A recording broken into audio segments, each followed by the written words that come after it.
Please don't crash. Please don't crash. Please don't crash. It is Thursday, March 21st. We're going to go over here to YouTube Studio. There is the alert. We're going to go to content, live, and then monetize this mofo. Okay. And I'm going to change this to live chat, and we're going to put in, okay, we're going to put in Paramount.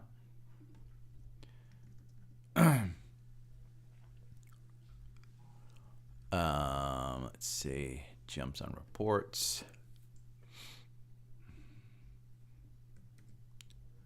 I'm going to put that in. We're going to put in Reddit.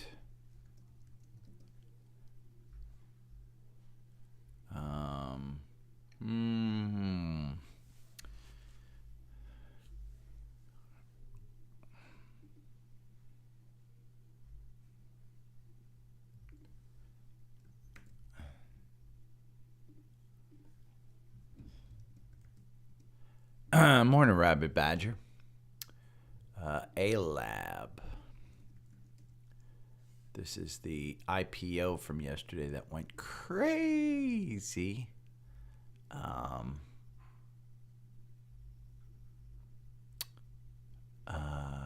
think, yeah.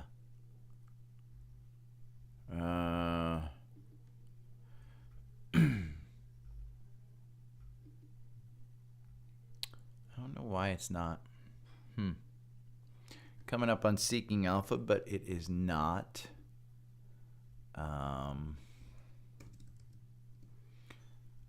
Apple. We're going to go to Apple with the lawsuit.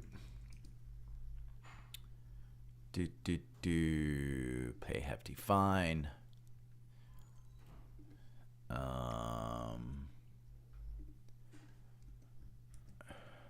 And we're going to do Micron earnings.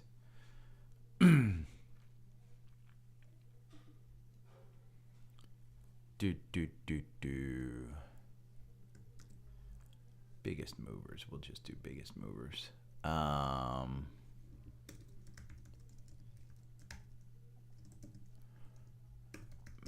MU, AVGO.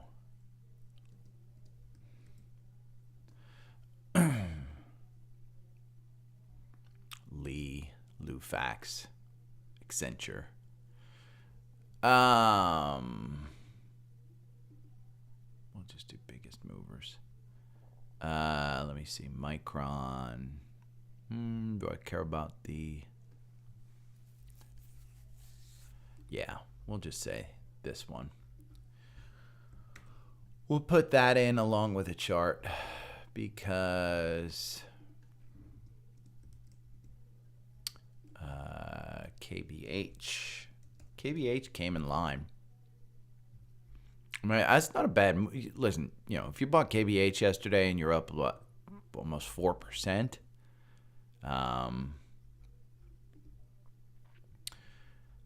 that's a good one. I said home builders I thought were a good one.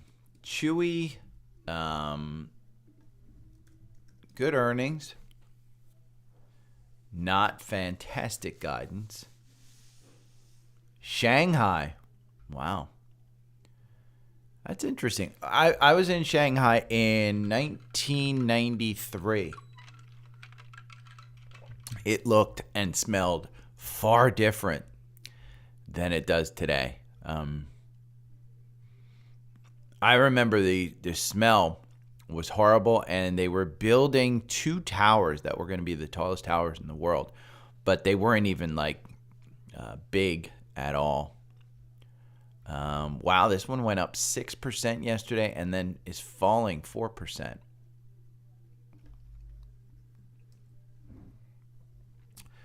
Copy. Crypto went nuts. We can look at LULU. LULU's the one I like. In fact, this is what I want to do.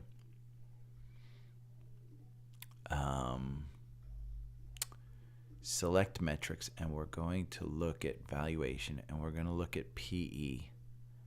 PE gap, trailing 12 months, that's what we want. I think we'll look at that. Oh, you know what? We're going to take out price return, and we're just going to update the chart here. And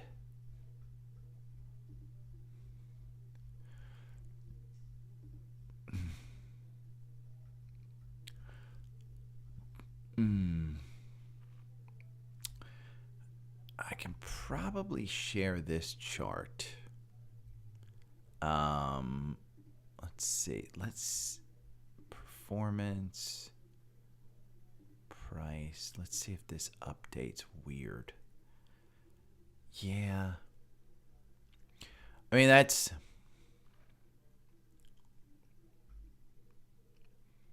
kind of trades in line. You can see.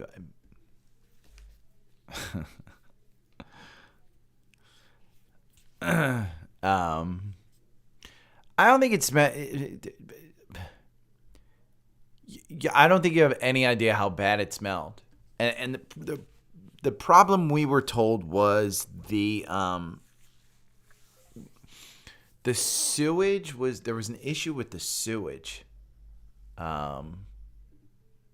when we got off the boat or something. It was the city's problem, and they fully acknowledged it, which was shocking to me. Copy link. We'll just copy the link.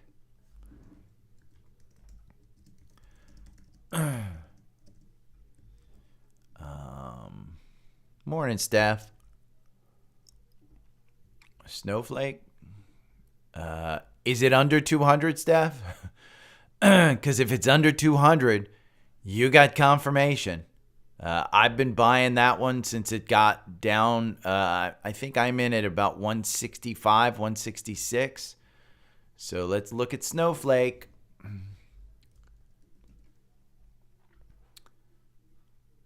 Yep. You're confirmed. I bought it 165 right there. Didn't have confirmation, but I figured it was a good enough time to buy.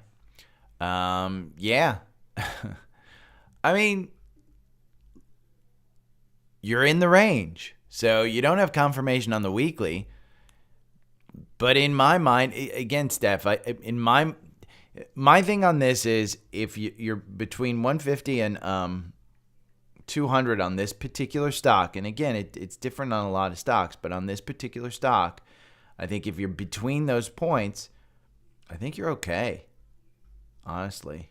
No, I don't want 1 free month trial. Bull market resumes. Why didn't I get an ad on this?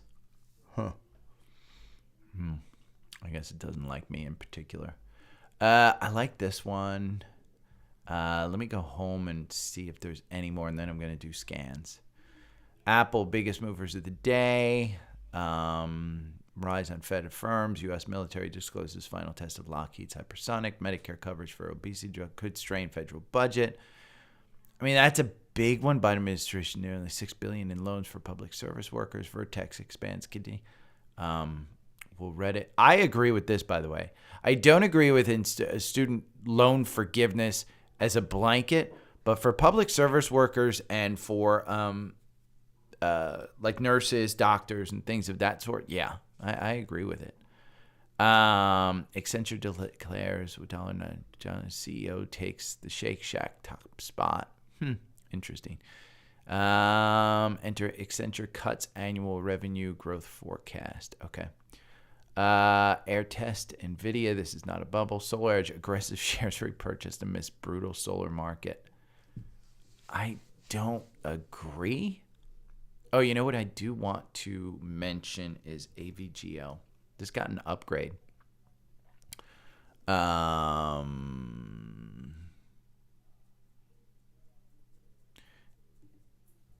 Let me see. Was this? Yeah. Oh, okay, yeah. It is in that. I do have that one already. Because Broadcom in my mind, I bought it on earnings, and it's been down ever since. But Broadcom on earnings, in my mind, this is a buy the dip. I mean, this is absolutely a buy the dip, and you've got confirmation quickly on this one. 1331. I'm adding to it. I'm a dollar cost average. In fact, right now I'm going to add to it. Hold on. We're going to go into log in, because I think I brought this in my brokerage, if I'm not mistaken. That's where I have to see where I brought it at. Let's see. All positions. AVGO. Tax lots. State acquired. 1397. Wow, I bought a lot of this. I'm going to double my stake, though. You know what? First. Wow. Okay, so I had a great talk, by the way, with Steve Kress from Seeking Alpha yesterday. He taught me a lot about this, looking at the valuation and how you can look at it. See, so the sector forward gap, he's got it as a D+. The forward gap, it's a P 63. The sector median is 28. There's a 120% difference. So that's why it has a D on momentum. Earnings per share revisions, 13 down.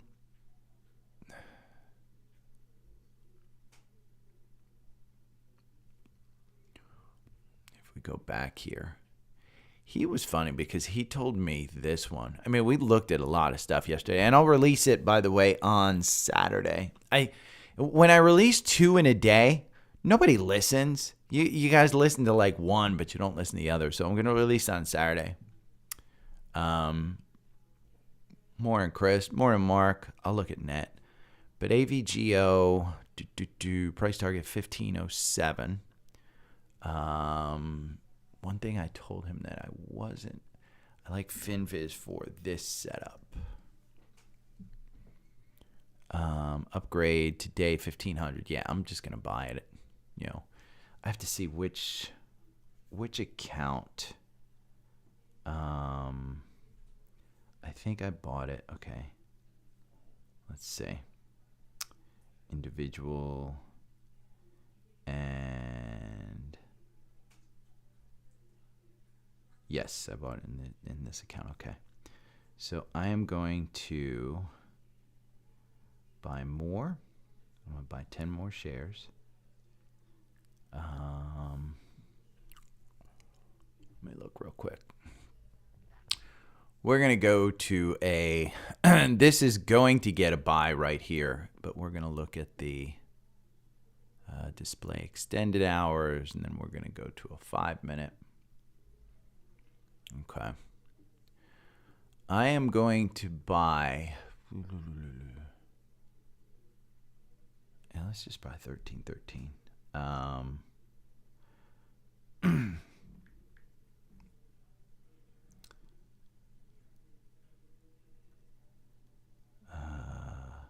Where is more trade selections?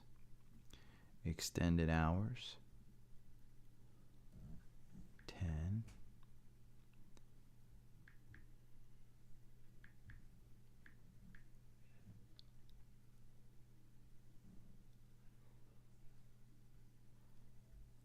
Okay. Done. Oh, you know what?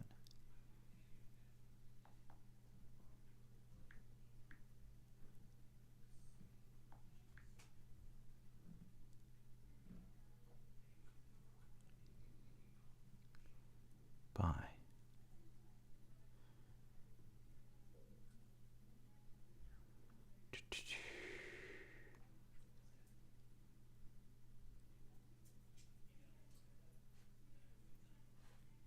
No.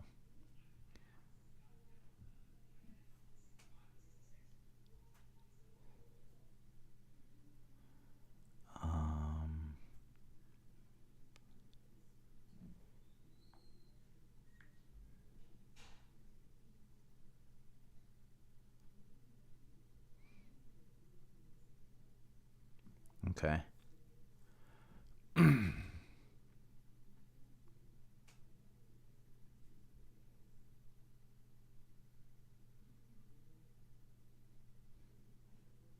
Filled. Okay, hold on. Let's go into Savvy Trader. And I'm going to put in. It'll just buy it at freaking open. You can't do after hours trading here in Savvy Trader.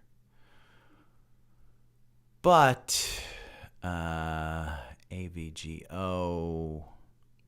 There it is. We're going to buy. How many shares do I have of this? We're going to buy. I'm going to say one. I guess I bought one before. Yes, one. Okay. Doubled my.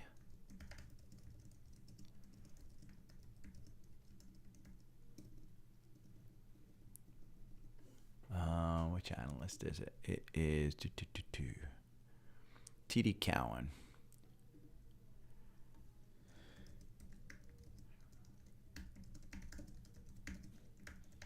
To $1,500.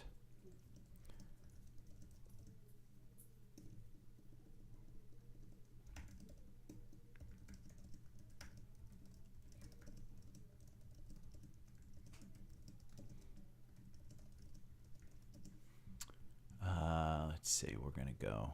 Let's run this.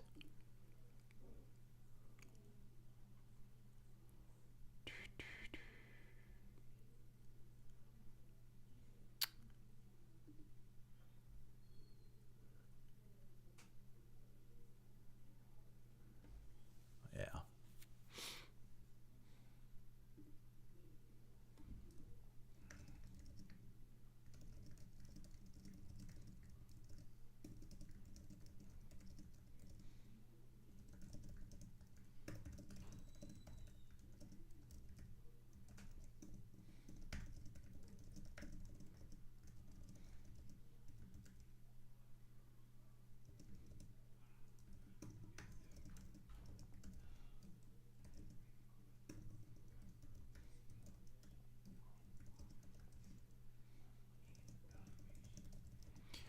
Getting out.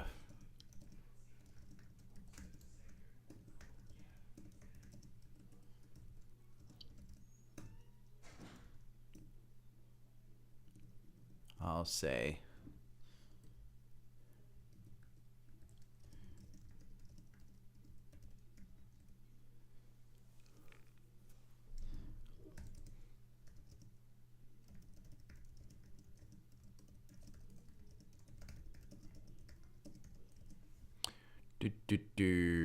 notify. There we go. Okay.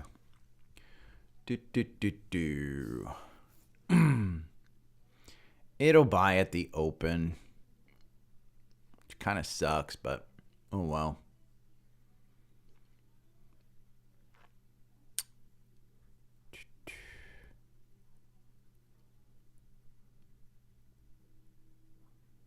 I bought $13.98. Yeah. If it shows weakness again, I'll probably get out. Morning Lane, more Mike. Let me see .net. Cloudflare. Cloudflare. I mean,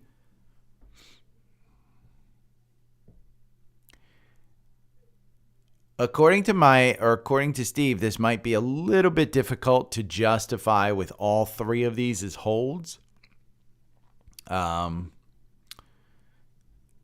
You might,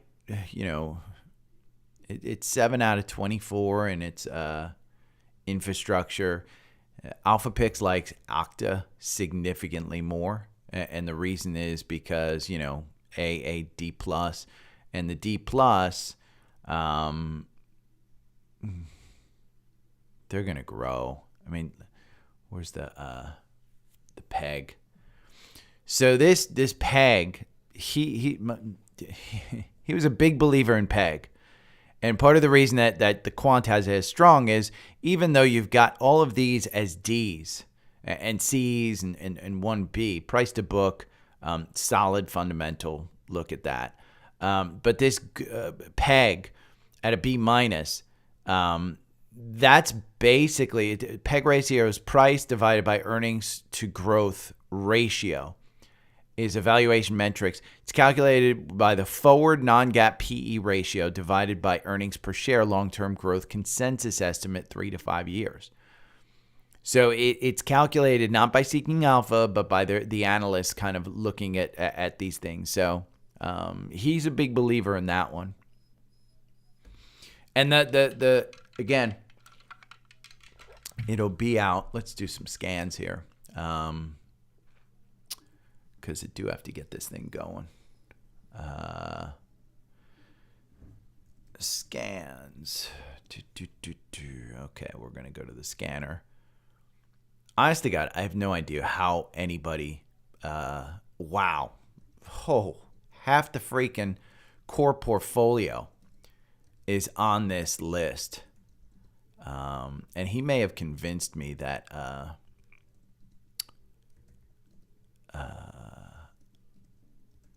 Boeing should come out of the core portfolio.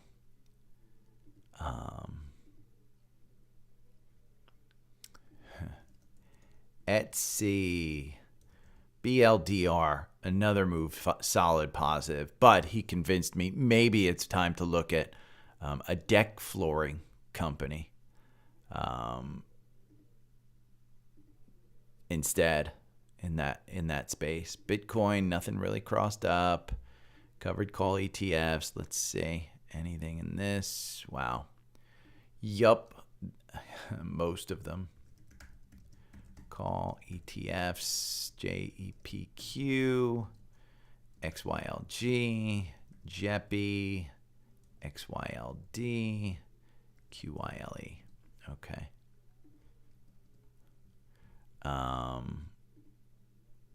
Energy names.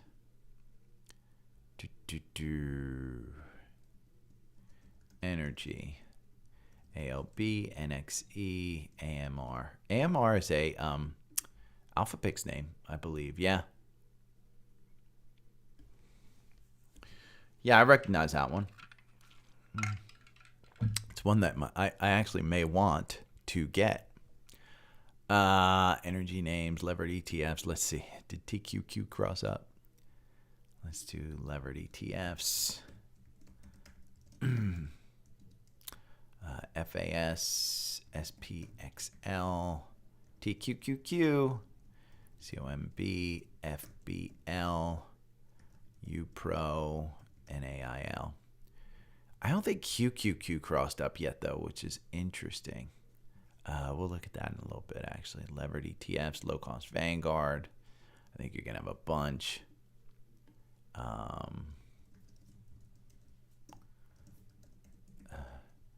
VTI, VTV, QQQ. Yeah, QQQ did cross up.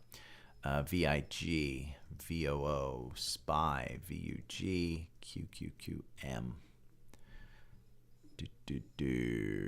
Spider sectors. There were a few. Spider sectors. XLY, XLF, XLG, XLI. Let's do the watch list. There's going to be a bunch. BLDR. Net, cross up. Trading desk. Rivian, AMR we have. Meta and Duolingo. Now let's see about my not owned. I still do the not owned list because I still have stuff that's not. Royal Caribbean? How is Royal Caribbean not on? You know, he convinced me yesterday. This one's going on the watch list. Somebody asked, I forget who, about the why Royal Caribbean in the in AlphaPix. And he convinced me. I mean, he totally convinced me. Oh, is Realty. That's big one. CCL. FDX. We're going to have that one in the lift. Best Buy was a big winner, I think, yesterday. Yeah, look at that one. BINGO, Biogenic Genomics. Pins. How did that not show up? Why do I not have this on my, they're about to add a death cross on it. This has to be in my brokerage holdings because I do own this one. I don't want to put it on a watch list. I do like it, but I don't want to put it on a watch list. SOFI. Why is SOFI not on the watch list? Because I cover this one enough. I should be on the watch list.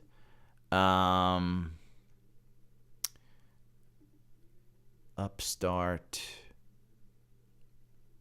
That one just got a huge move in yesterday's afternoon. Rocket Mortgage. This one is a big one. McDonald's, FBCG, IONQ.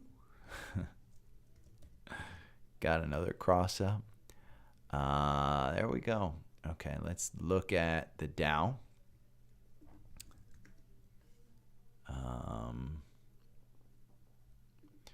Scan. McDonald's. Walgreen Boots is out of there, I thought. Oh, no, it's still in the Dow. It's not in the S&P. Okay. No, it is out of the Dow. I thought Amazon took that one over or somebody. Home Depot, Coke, Goldman Sachs, Honeywell. Let's go to the S&P. Or, I'm sorry, NASDAQ first. NASDAQ 100. We'll get a bunch of these. Costco. Cross up. Autodesk is one. WBD. Ross Stores. Marriott, DoorDash. Illumina. LMN. We just went over that one. That one's up 6% in pre-market. We just went over this one, that this one has some nice range yesterday, like I said. And Fastenal. Oh, hold on. What do you want? Okay, here. There you go. You could get under there. There was nothing stopping you from getting under there. Okay, let's do fast. Fast. And then let's go to the S&P. And then we're going to look at S&P. FedEx, Goldman Sachs, Boeing, McDonald's, Meta, AXP, Lowe's, HD, BAC, Coke, Honeywell, Costco, Capital One. I mean, you know, interesting. Capital One.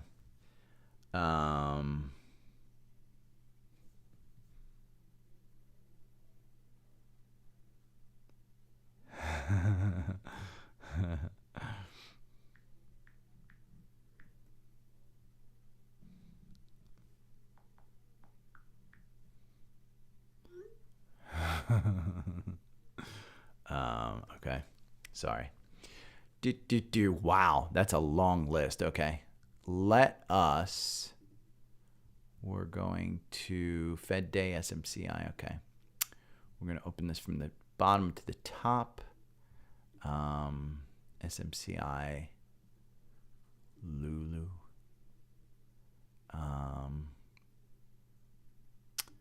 Chewy. KB Homes. Micron. Apple, Tesla, A Lab, Reddit, Para,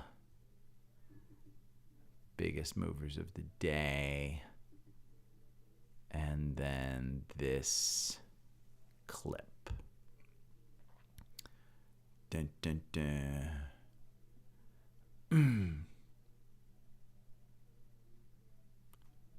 Up 800%. There we go. There we go. Okay, let's go to the strategy tester. Yes, and we'll go to the algorithm, the 4-hour algo. Okay.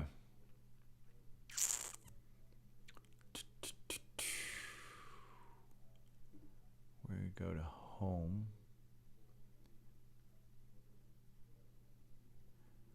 TrendSpider sale. Let's just make sure that's the, did they start an Easter sale or something? I don't know. They don't update me on pricing. Seeking Alpha, $50 off coupon. There is Alpha Picks. There is my newsletter. And there is Okta that we're looking at. There is Supermicro. Okay. I don't think Okta is. Supermicro is my last one. Yes. Okay. And we're going to look at the Qs.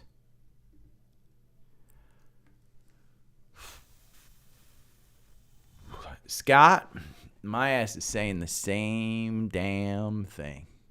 Why didn't I buy Micron?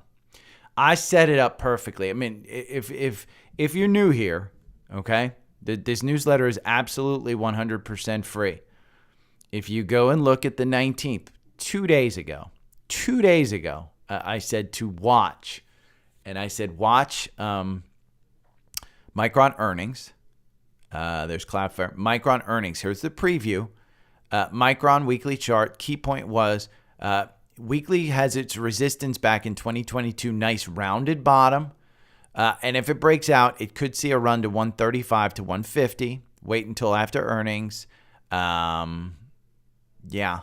As the earnings was going on, we'll take a look at that one. But that was, I mean, that was key.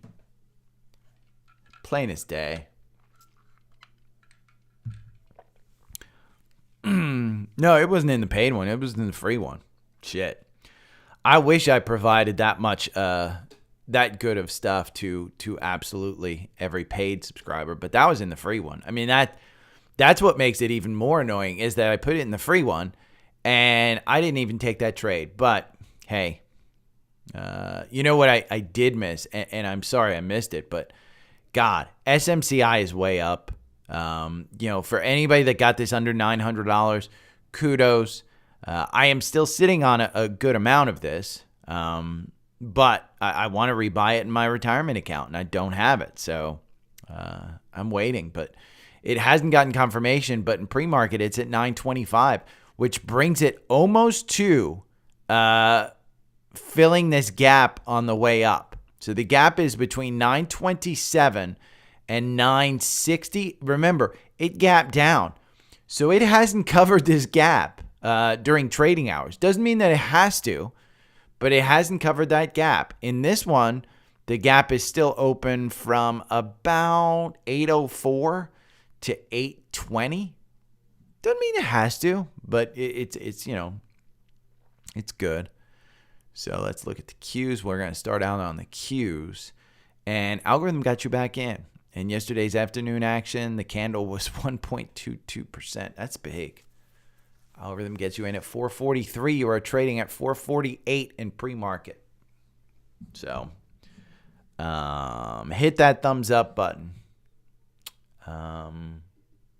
Okay.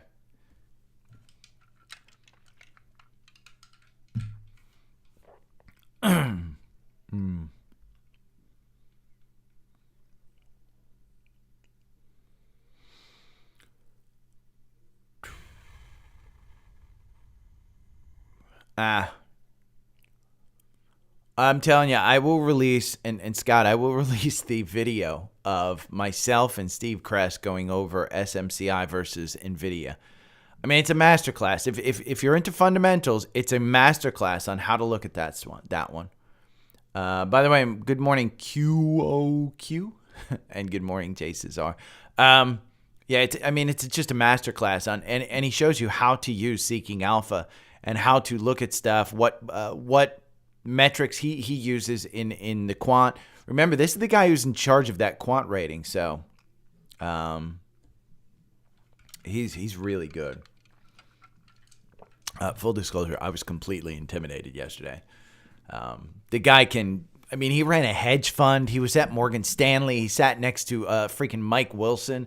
Mike Wilson, who is the biggest bear next to Michael Burry, but still Michael Wilson is, he's a legend on Wall Street. You gotta have even though I don't think he makes the right call, you gotta have respect for somebody who's willing to make those types of calls.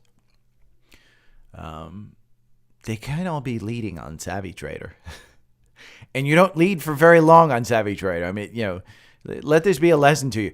I can tout my year-to-date stuff all you want, but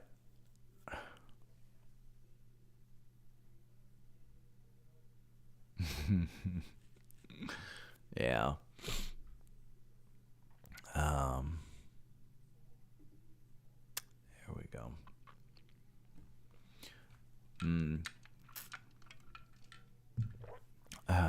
They're,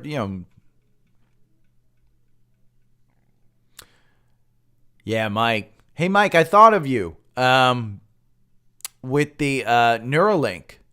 I don't know if you saw the video. It's pretty freaking impressive. Whatever Tesla is not doing as far as innovating, looks like Elon's getting the Neuralink team to actually innovate. I thought I don't know. I can't put myself in that position. I don't know that I would go through something like that. But the guy was just so happy with the performance. Yeah, good. I hope you get it. And it, I just got some loyalty credit from Tesla, and they emailed me as a longtime customer and blah, blah, blah. So if I have any pull, Mike, you're in. Morning, Pavan. But FYI, I have no pull whatsoever. I'm a douche on the internet, Mike. But it is cool. I mean, listen, what I love Elon about, and I don't care your politics, I don't care anything. He is more about humankind than anything, and his beliefs may differ from yours, but that's what makes humans. You're not right just because you believe that he is wrong. He could be 100% right. So, did SBLK? Oh, hold on, I have not checked on SBLK. SBLK is up 0.88. So it hasn't gotten the spike, but it did get the political spike of back over the 50-day. So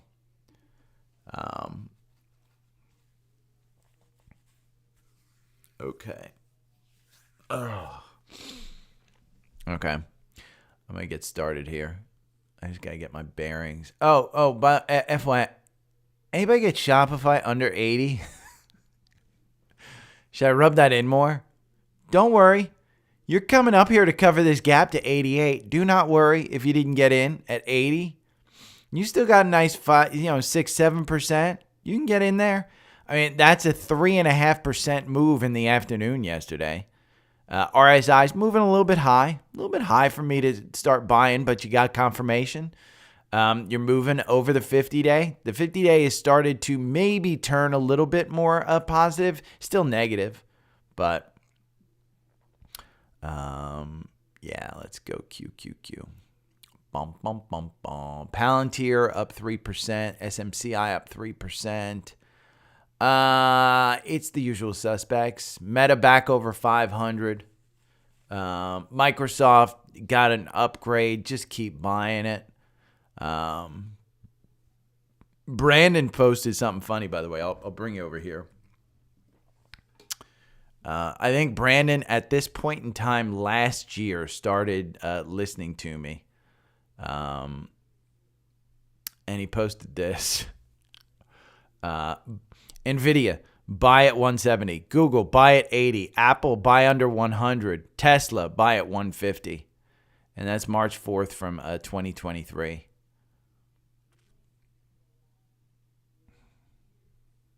I thought that was funny. I think he had just started listening to me, so. Let me see, what was I going to look at? I was going to look at something. I don't know. Shiny object syndrome again.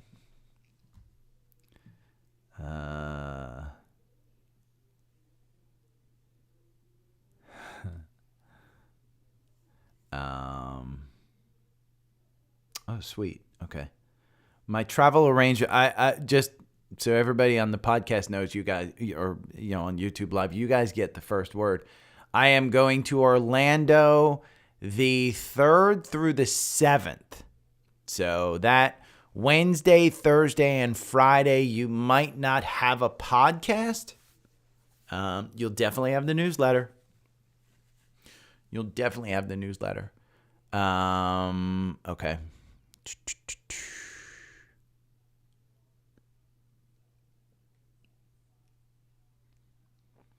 Yeah, Q-tip. That's the way to do it. I mean,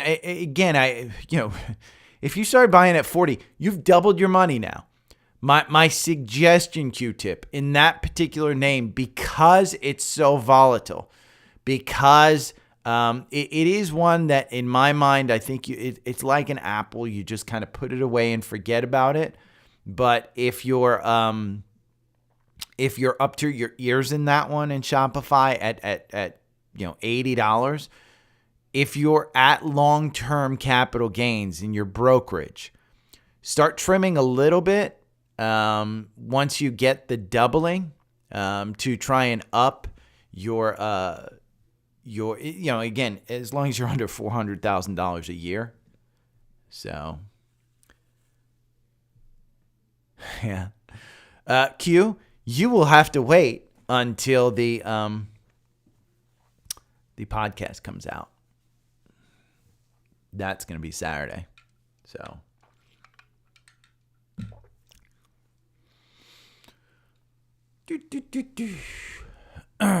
okay. Visible service. Do we care about this? Not really. Trend Spider pricing, Seeking Alpha pricing, Alpha Pix pricing, paid newsletter, Super Micro, everything. Let me see if there's anything on. I do have to put.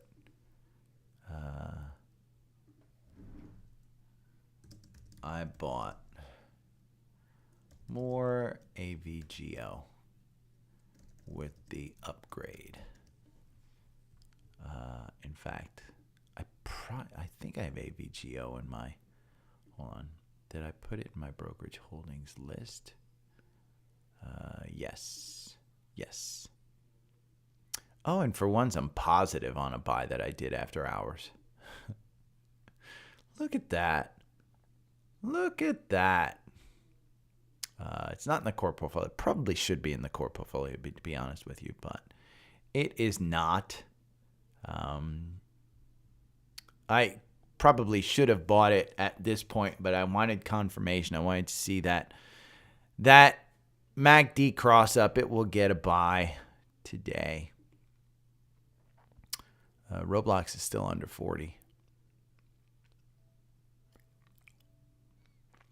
Cube, just so you know, Alpha Pix is if you go to Seeking Alpha here, Alpha Pix is a paid program. So it's two data-driven stocks per month. They send you alerts when to sell. They send you alerts when to buy. You have access to all the Alpha Picks, 20 of the stocks, all the analysis that they do. The stocks cover multiple sectors, performance to date. They're up, here, let's see. We'll go to Alpha Picks and we'll go to the performance. because the performance tab is what you really want. Oh, here we go. 127% versus 38% on the S&P during the same time period. That's it. So, in Alpha Picks is not NVIDIA. Yeah, NVIDIA is not in there. And Steve goes over why. And he totally makes sense. I mean, totally makes sense. So,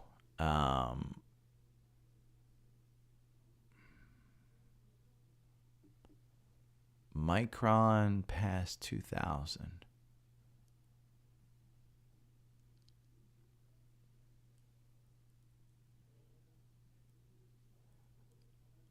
Hitting levels not seen since the year 2000. What? Oh, we're going to go look at a long term of Micron. Let's look at a yearly. Oh, yeah. Look at the year 2000. Holy crap. This was a high of 97.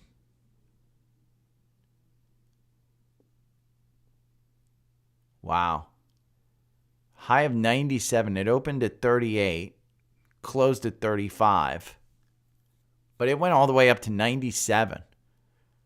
And this one in pre-market is at 112. Finally, God, if you bought this in 2000 and you've been waiting, whew. Let's see if anybody's holding it at this level. Not really. I mean, there is a lot holding at 30, though. Wow. That's impressive.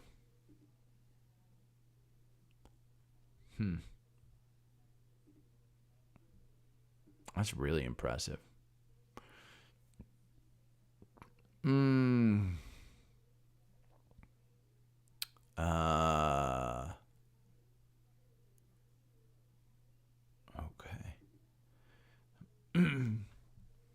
We'll put this into.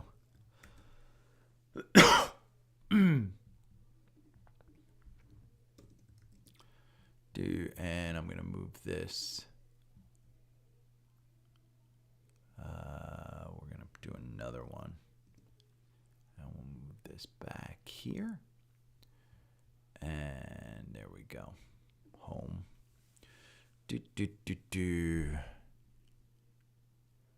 AI startup Cohere.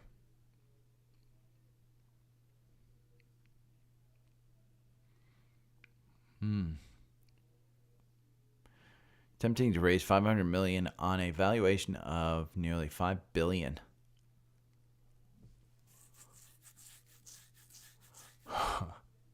They're doubling since last June.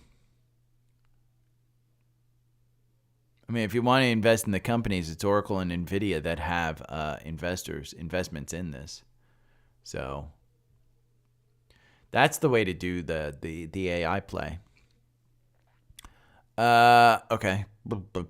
I deeply regret selling. What is this? Nipping at the heels. Oh, this is about NVIDIA stock.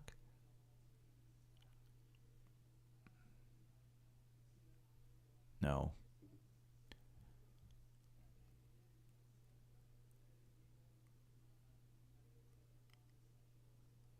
Oh, yeah. That's the 65-minute algo. That's the 65-minute algo, Q. Of course it is.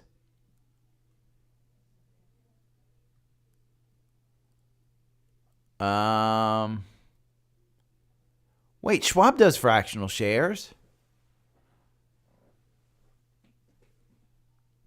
They do. Hold on. Schwab.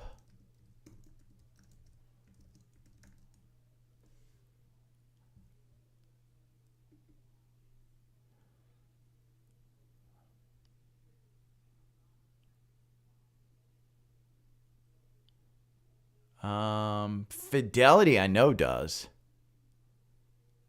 I would call up Schwab. Diane, I would literally call up Schwab and say, I want to add $5 to $10 each week.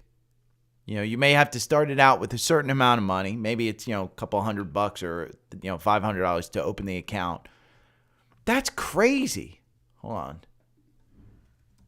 Schwab fractional ETF.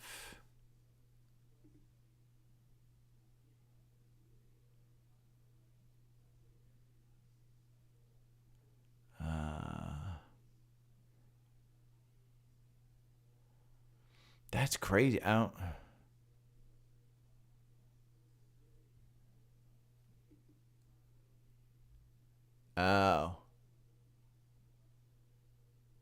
Yes, you do have to trade fractional shares during trading hours. I know that.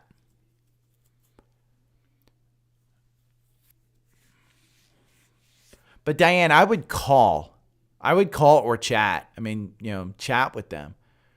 That makes no sense to me. Fidelity, and this may sound like from ignorance to me.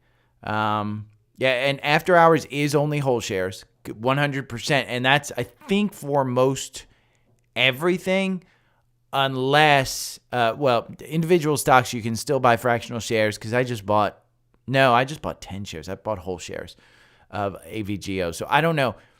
I would call and ask first. Second, is I would, if you want to email me, I'll get you in touch with, I'll send you the phone number, or you can call Fidelity directly. But Fidelity, my guy over at Fidelity, his team, Stewart's team would be able to answer that question in a heartbeat. I cannot believe that Schwab, again, there's two places where I would put my money. It's Fidelity and Schwab, and I can't believe that they limit you from buying whole shares.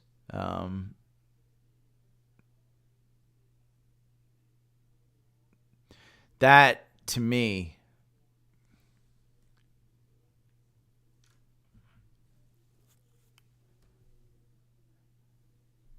yeah. I can trade them in the app up until I think about a year ago, or maybe it was even less, 6 months or 2 months ago. Fidelity wanted you to trade fractional shares in the app, not on the website. So, but yeah, Diane, I would call, I would ask. That's crazy. In this day and age, why in the world does that makes no sense to me. Shit. At the very least, Diane, open up a Webull account on my Linktree forum.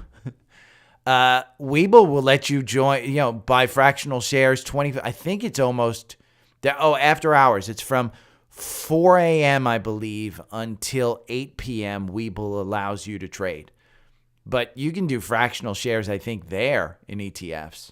No,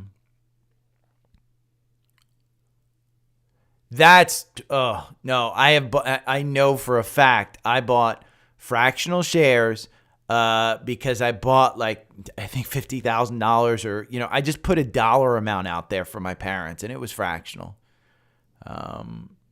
That's crazy. That's nuts. That's crazy to me. Okay, I'm going to get started on this one. At the very least, Diane, I would open up a Webull account.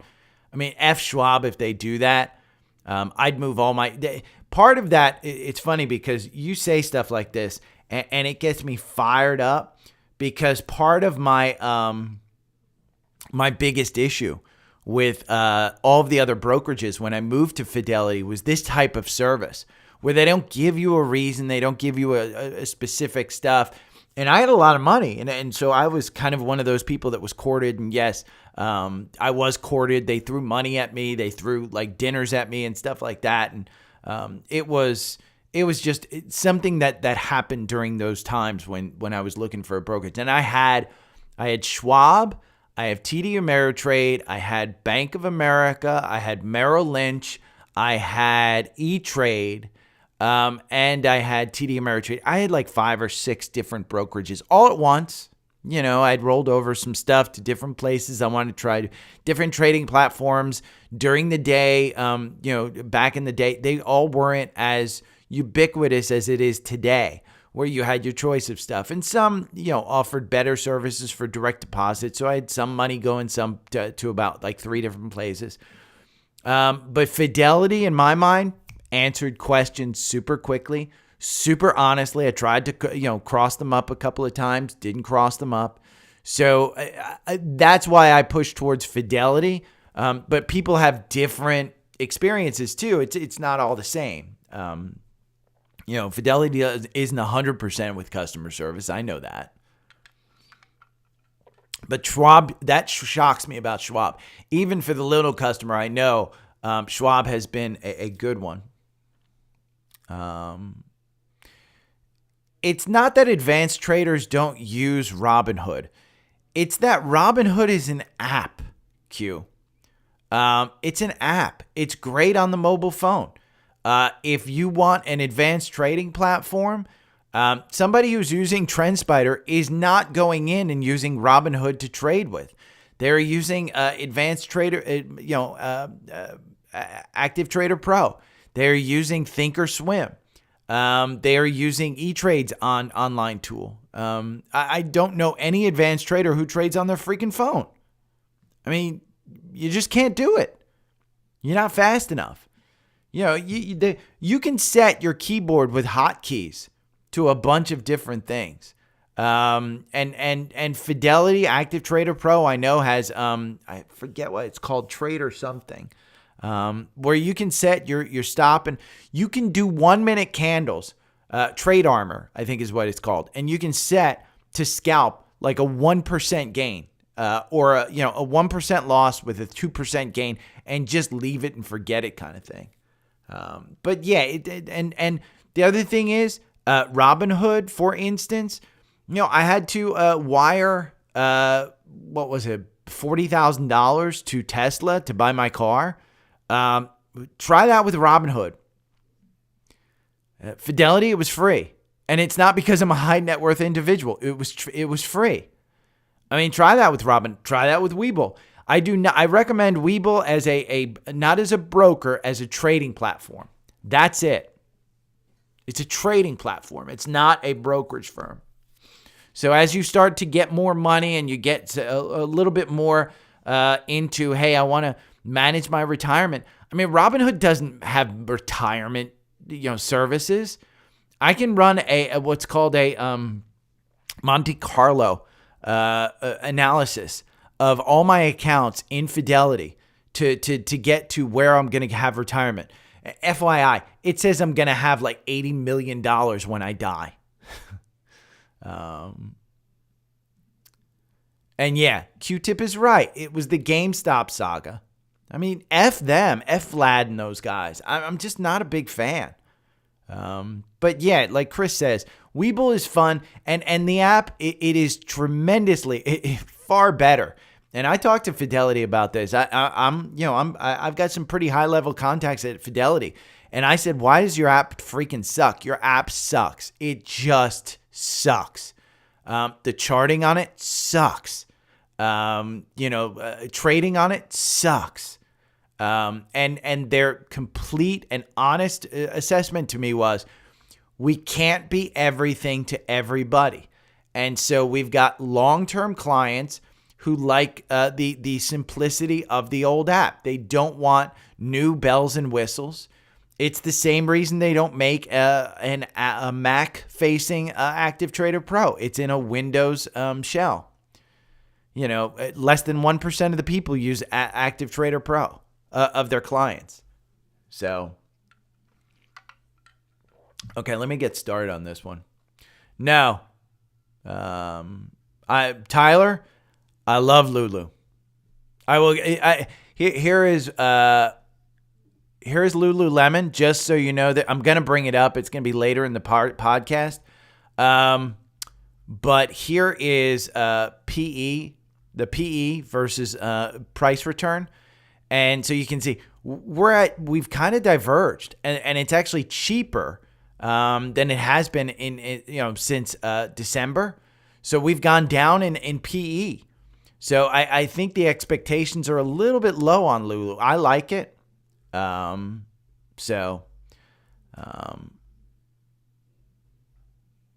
Justin, there are so many bad stories about Robinhood. It's just, and I'm not a hater on them. They've done tremendous things to advance trading.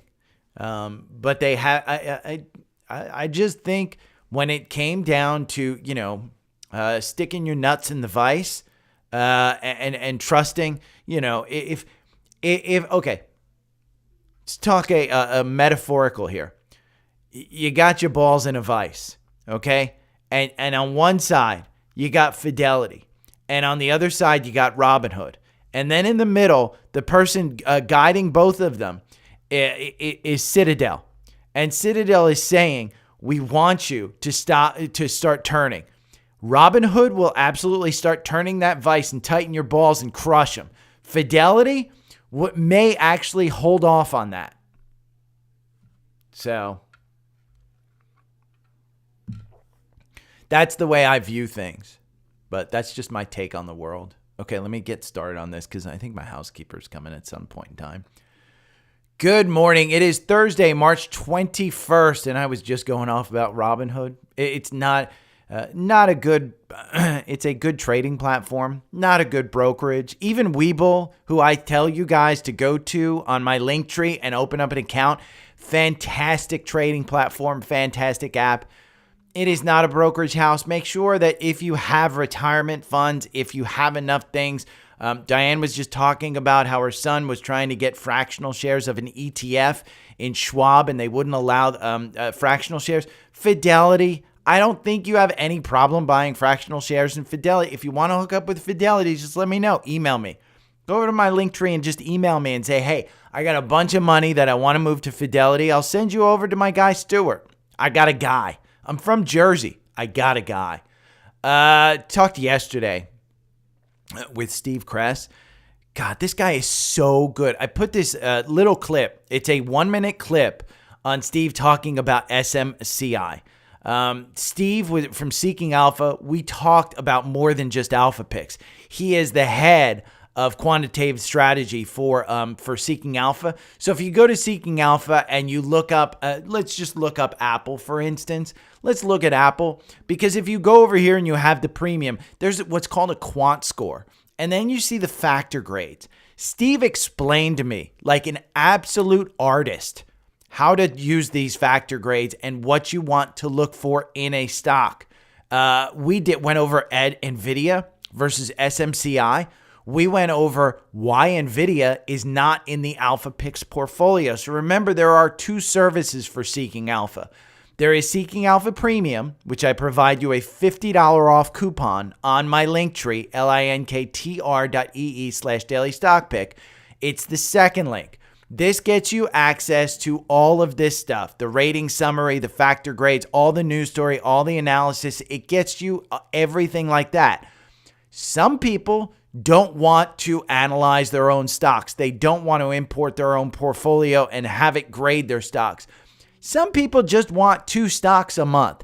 That's where Alpha Picks comes in. And that's the third link on my Linktree, Alpha Picks, if you want to beat the S&P. Because look at their performance, 105% versus 32% on the S&P during that time period.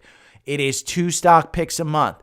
We went over how they factor them to buy, how they factor them to sell. You get access to all 20 stocks on day one. Stocks cover multiple sectors. The performance is just unbelievable. How it works. We go over everything with Steve and everything that you want. And again, you get a $50 off coupon if you use my Linktree. So that discussion, it will come out Saturday. But if you want a little preview, just go over to my Twitter. Or sign up for the newsletter. I'll put it in the newsletter. The newsletter is right here. It's free. It's dailystockpick.substack.com. It is absolutely 100% free. But I'll put this little clip in to tease you. I'm going to tickle you. I'll tickle you from down under with a little feather because it's 1 minute. It is an hour long. So anybody who doesn't listen to me for an hour, listen to this one for an hour. It is an absolute just masterclass on how to use Seeking Alpha, why they do alpha picks. I talk a lot about it a lot. There are charts, which is technical trading. And then there's fundamental trading, which is looking at the actual earnings of the company, the products of the company, how they're using their capital dollars, how they compare to other companies in that sector. That is fundamental trading, and that is what Seeking Alpha teaches you. So just like you have office hours with TrendSpider and Jason, who's a product master at TrendSpider and the charts, how he teaches you how to do stuff, Steve will teach you how to use Seeking Alpha. And it was eye-opening to me, just unbelievably eye-opening. He just takes you through how he likes the PEG ratio, and he explains what the PEG ratio is, and how you value growth. And how, by the way, one of the things that we went over is why Boeing probably isn't a good buy even now. So it doesn't mean that the stock price won't go up. It just means that over the long term, maybe they have more growing pains to go from a fundamental standpoint. And again, the most eye-opening one was how good SMCI is. And by the way, SMCI is up 4% at $934. Anybody that got it yesterday with an 8 handle, fantastic. You did great. Remember, the support on SMCI is 875. So what happened yesterday? Here's the Qs. And you can see we just opened up. We're up 1% on the Qs. The algorithm got you in at 443. You're trading at 448. We talked about it yesterday. Algorithm got you out, but today there is confirmation, so I'm not trimming. I didn't want to trim. We trimmed sideways since then. It got you out right here on May 15th or March 15th. That's 6 days ago. But we traded sideways and it started to go up. There's no reason to trim at that point. The MACD had already come down.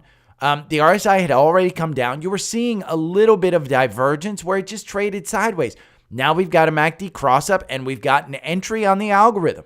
The algorithm makes you 29% versus 23% buy and hold over 24 months. Why you're not getting TrendSpider, I have no idea. If you want TrendSpider, go to my link tree right up here. TrendSpider is $892 for the year.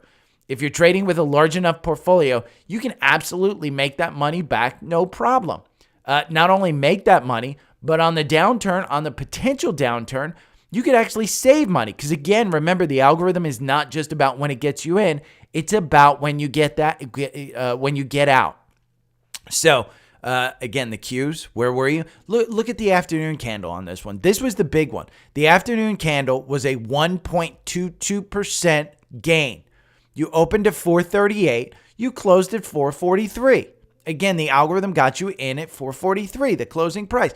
So we're at 448.24 right now. We are up 0.99. Again, you don't want to trade at 9:30. You want to trade a little bit before, a little bit after.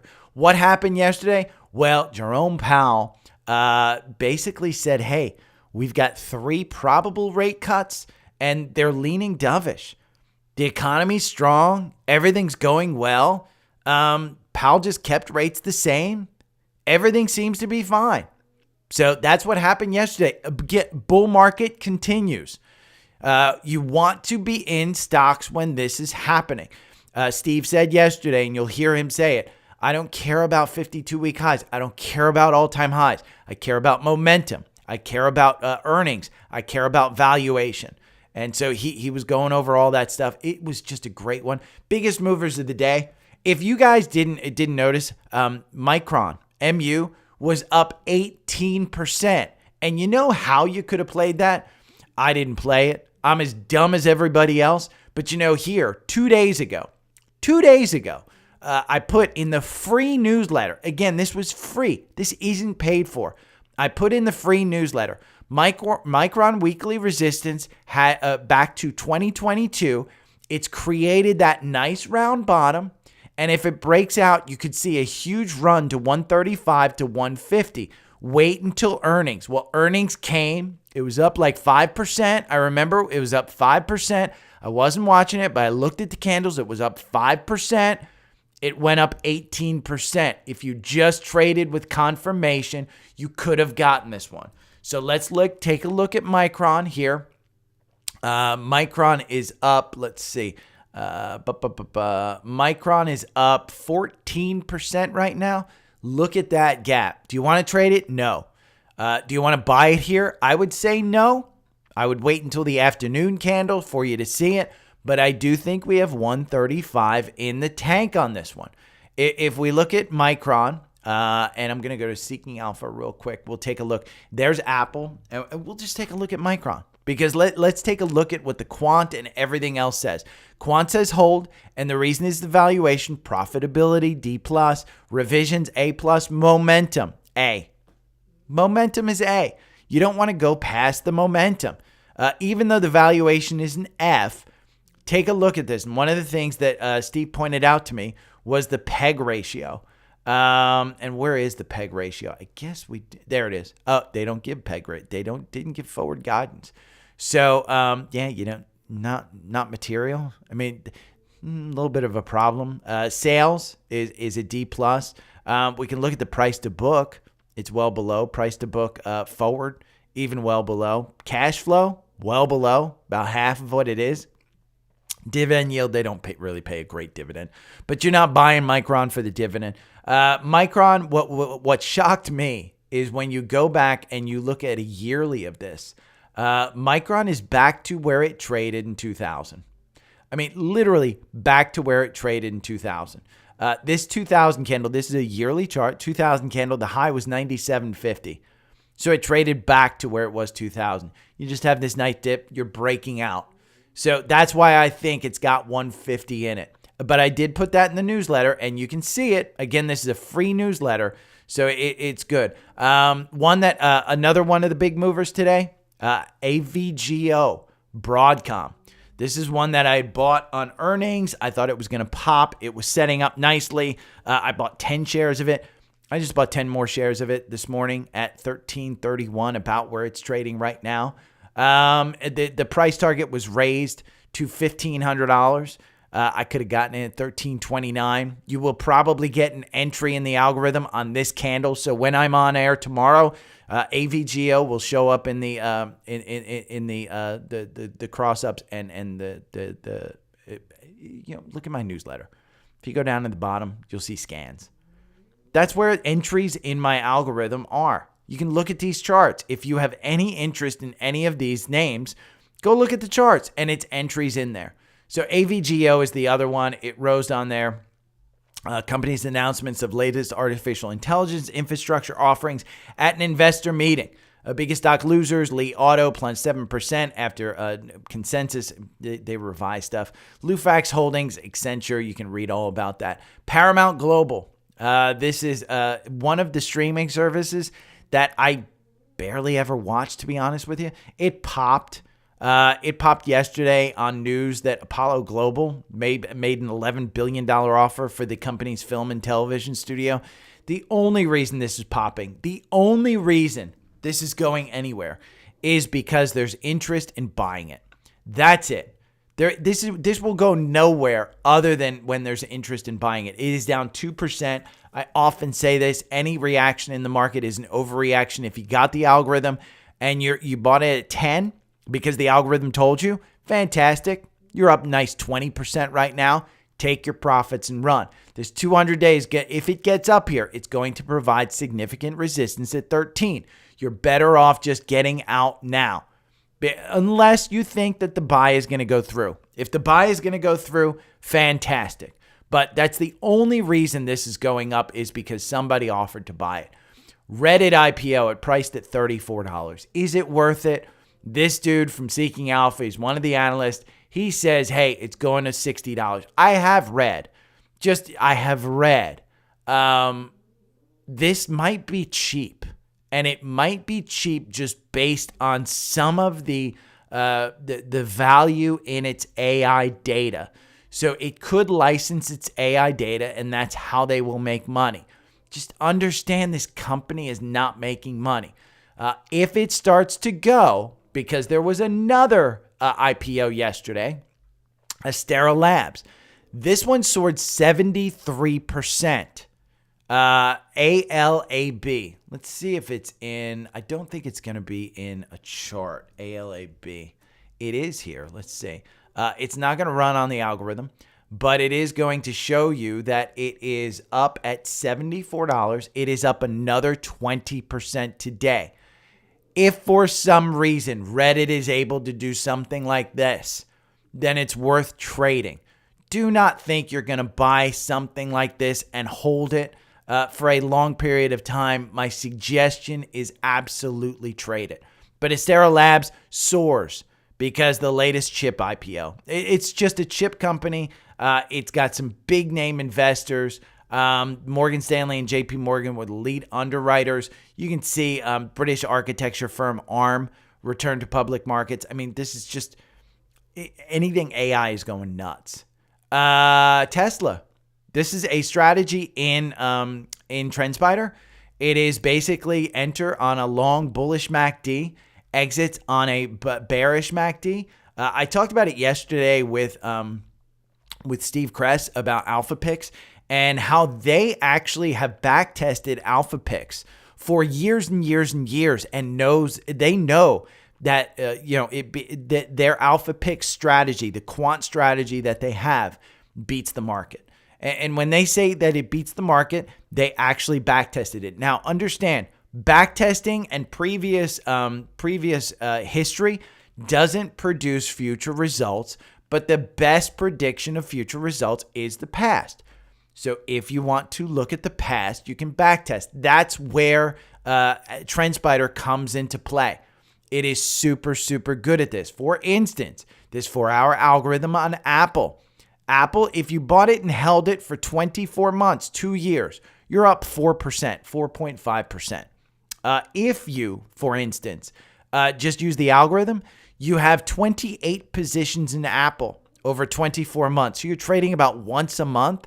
You're making 25%. So your average win, 9%. You win 32% of the time. Your average loss, 2%. Again, it plays in this middle ground, and the algorithm gets you out based on moving averages and other indicators. But that's why I really, really like that. But Tesla, we can look at Tesla right here, and the Tesla strategy that TrendSpider is talking about. You don't need TrendSpider for it. If you've got a charting program, just do it. If you don't have a charting, if you do have TrendSpider, they provide you the strategy right down here. You can import it into your own setup.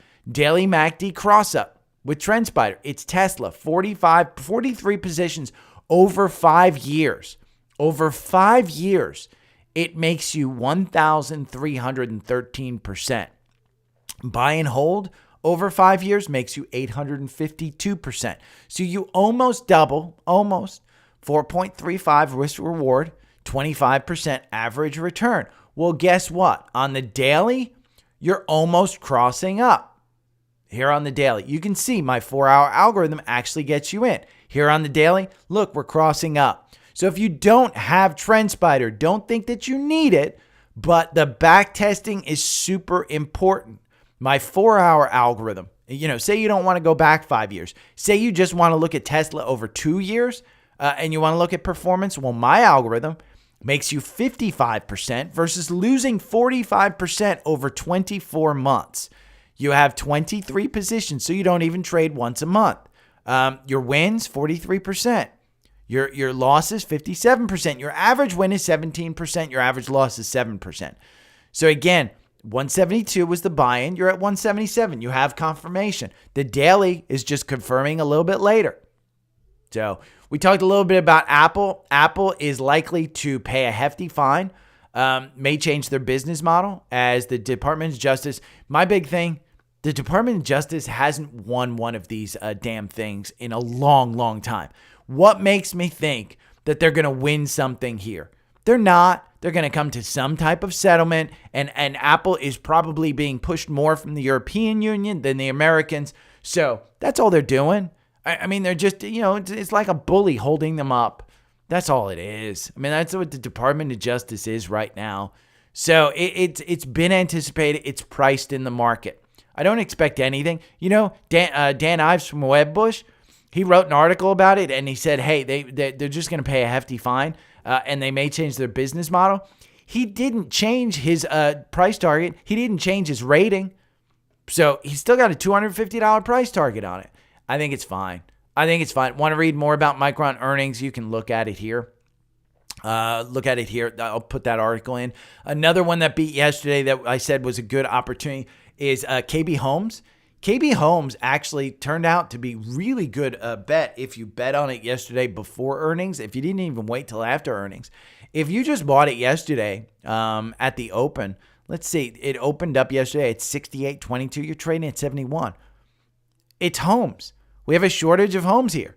They beat. If you want to read all about them, you can do that. Chewy was another one that I had mentioned yesterday. They are up in, I think it's up. Let's see. No, it's down 4%. Chewy adds to gains after investors latch onto margin free cash flow improvement. This was actually up. So this one made a turnaround. Like I said, this one was a trade because it's a significantly volatile stock. I mean, you can see it opened up here. Let's see. It opened up at 1675. Its high was 1728. You're at 1692 right now. Yesterday afternoon, it went all the way up to 1775. So it had some crazy action yesterday. But that one went nuts. Another one, Bitcoin went nuts yesterday. I mean, we can look at Bitcoin here. I can just type in BTC. I think it hit 67,000 again. Let's see where BTC is. BTC, it's not covered, but we'll just look at the price. 66,903. We can look at a 5-day chart of Bitcoin. It's regained. According to some people that I listen to, this one should have some downside. I think April 20th is the halving. But yeah, the miners went crazy yesterday. We talked about that one a little. But Bitcoin, it went a little nuts. Lululemon. This is interesting because tonight we have Lulu, we have Nike, and we have FedEx. I like Lulu. And one of the reasons I like Lulu, take a look at this. This is the PE gap. And this is price to earnings. And I like this history because it shows you that in December, the PE was around 64, 65, somewhere in that neighborhood. Today, the PE is 69 and the price return is 59. We've had a pullback on Lulu. And I think that sets up really, really well with some of the earnings that I've seen. And I'll go over some of these earnings because they're pretty positive. Right now, you're not quite up 1%, but look at this top up here at 511. If we just look at a weekly chart of Lululemon, you're still in this upward trend. You're still, even if you were to go back here, let's put in a good trend line here. Even if you were to go back and touch 3 points in just, let's say you touch 3 points from this low and we just get 3 points in here, you're right on this trend line. So if you're on this trend line, you're going up. You're still going up. I still think it's a good opportunity to get into this one. Look at the earnings, and we can look at these stock charts. You look at ANF. This is Abercrombie and Finch. Look at that one. I mean, that one, just from a standpoint of just straight up, it's going straight up. This is an alpha pick, and this one's up like 1,000% since alpha picks picked it or something. Look at Gap. We can look at Gap. They killed on earnings. Oh, I don't want that. I don't want Gap USD. Gap is GPS. Sorry, GPS. Look at Gap. I'm going to change this right here. GPS. Look at that since their earnings. Straight up. Look at American Eagle since their earnings. I mean, these are, again, this is like Lulu. And Lulu is one of the most expensive clothing brands. But look at these. American Eagle. And yes, teenagers wear this stuff, but the middle-aged soccer moms are wearing Lulu. Guys are wearing Lulu. But look at the two stores in the malls that are packed. It's Lulu and it's Apple stores. And AEO right now, look at that one. And you can look at Guess. Guess reported yesterday. And Guess is up 23% today. So I like Lulu, and it may be cheap based on this chart. It may be cheap. You can look at that one. Nike. I do own Nike. I own like $1,000 worth of Nike. Not much. I bought it like 102, 103 somewhere. Or no, in fact, I bought it 120. I bought up here right before this earnings. It gapped down. Do I expect this gap to start fill? Probably not. There are some analysts who are saying, hey, Nike's coming back. This might be a little bit too low for these earnings, but they're going to have to change a lot. That last earnings was really bad. FedEx would be my number 2 that I would play. And the reason I would play FedEx is not for valuation, not for anything, but you're starting to fill this gap from the last earnings up to 280, from 260 to 280. Are they going to announce that they are in talks with Amazon to replace UPS? That would be huge. Your RSI is already at 72. This one's had quite a run up into this earnings. If we look at this one, we're just going to look at, let me see if I can click on this. I guess I can't. That must be on another timeline. But yeah, this one's run up into this. I don't necessarily like this. Again, for today, I like LULU. Am I playing LULU? I don't know. I might play it after earnings, but I do like this particular stock, specifically to maybe even get up here to 480. I mean, again, you don't have to hit it out of the park. We're hitting singles on this one.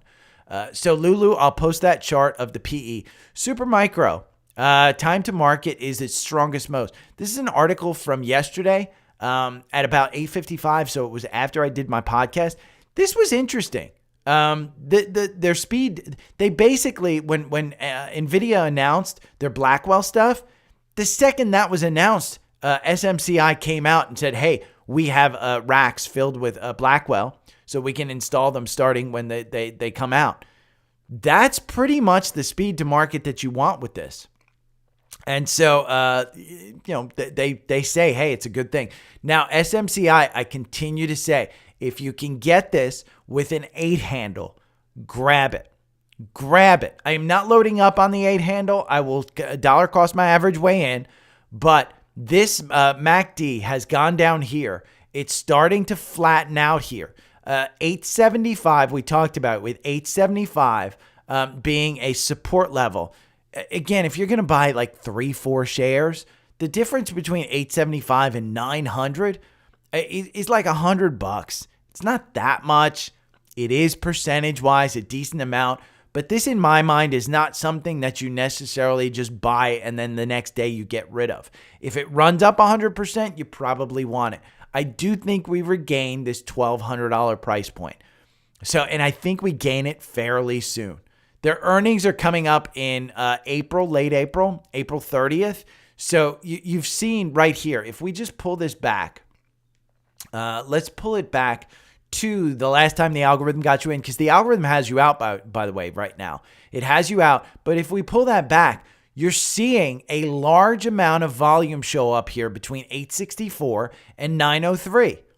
That's the price that you want to buy this in, because that's jutting out as support. That's where everybody's starting to buy.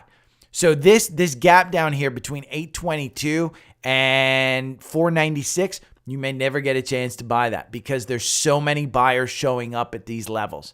So understand that may be the test. That may be it. So take a look at that one. Supermicro, time to moat, Barclay says. That's a good one. Okay, let's go to social requests now. Let's see. Gary, do you think NOTV is a long-term stock or a trade? I would like your opinion. This is from Highway on Facebook. NOTV, this is innovative. Let's see. Algorithm has you in at 340. Great trade. If you got into this at 340 Highway, fantastic. You still have confirmation. Let's see NOTV on FinViz, since everybody has access to FinViz. Let's see.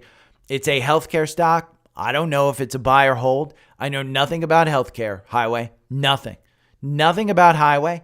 Or nothing about healthcare, but it's not making money. They're losing $33 million. Cash on hand, they have 85 cents. They don't even have $33 million in the bank. February 9th, Jefferies says hold, $11.50. You're trading at $9.78.